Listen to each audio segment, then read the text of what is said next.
What's up mga ka-trends? Here's today's update of the NY couple.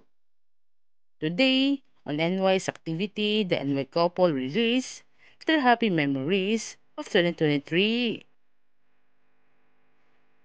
On Instagram post, they say thank you for the memories that they never forget to their lives and happy moments sharing to everyone with friends and their family. Maybe it was their sign saying thank you to 2023 that they will tie the knot by this year if they're done to work and projects. Focus their wedding.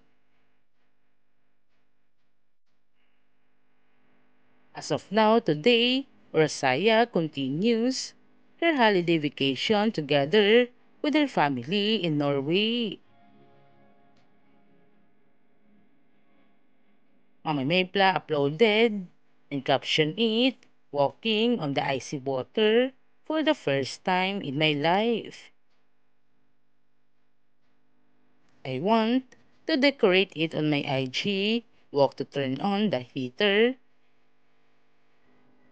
Temperature of the house on the island increases because the next 3 days, the temperature will drop to minus 35 degrees.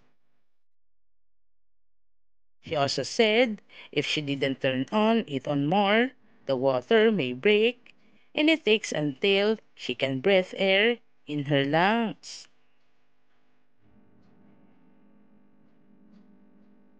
So you can see the Oz was very enjoying the moments before they can go back in Thailand.